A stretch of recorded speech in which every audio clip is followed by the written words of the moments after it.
আসসালামু আলাইকুম, কেমন আছেন সবাই? আশা করি সবাই ভালো আছেন। বর্তমানে যারা আমি 18 তারিখ থেকে জুনের 16 তারিখের মধ্যে যারা সৌদি আরবে ফিরে আসার চিন্তা ভাবনা করছেন, তাদের মধ্যে যারা ভিজিটর ভিসাধারী আছেন, তাদের জন্য আজকের এই ভিডিওটা। আশা করি ভিডিওটা শেষ পর্যন্ত দেখবেন।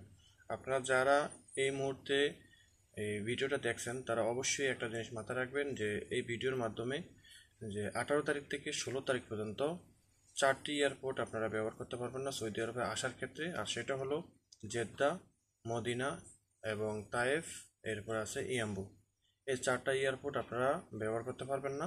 ইমিগ্রেশন নেবে না সেখান থেকে, কারণ হজ যাত্রীদের সুবিধার্থে এই 4টা এয়ারপোর্ট নিষিদ্ধ করা হয়েছে। কিন্তু আপনারা যেতে পারবেন, যে কোনো শ্রেণীর লোক এই এয়ারপোর্ট ব্যবহার করে, সব ধরনের এয়ারপোর্ট ব্যবহার করে যেতে পারবেন। কিন্তু যারা বাংলাদেশ থেকে ভিজিটর ভিসাধারী যারা আসবেন হজ যাত্রীদের নিরাপত্তার স্বার্থে এই 4টা এই এয়ারপোর্ট যারা এই ভিজিটর ভিসাধারী তাদের কোনো ইমিগ্রেশন নেবে না।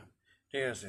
তো আপনারা যদি এই আসতে হয় তাহলে আপনারা অন্যান্য এয়ারপোর্ট ব্যবহার করতে হবে। সেটা হলো দাম্মাম অথবা রিয়াদ অথবা হাইল।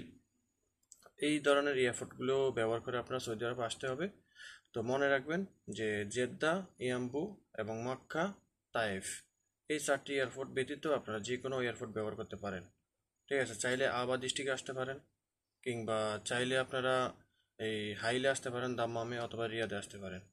তো আশা করি বুঝতে পেরেছেন। তো ভিডিওটা যদি ভালো লাগে অবশ্যই জনস্বার্থে শেয়ার করে দিবেন। চ্যানেলটি সাবস্ক্রাইব করে পাশে থাকা বেল আইকনটি অন করে দিবেন। আল্লাহ হাফিজ।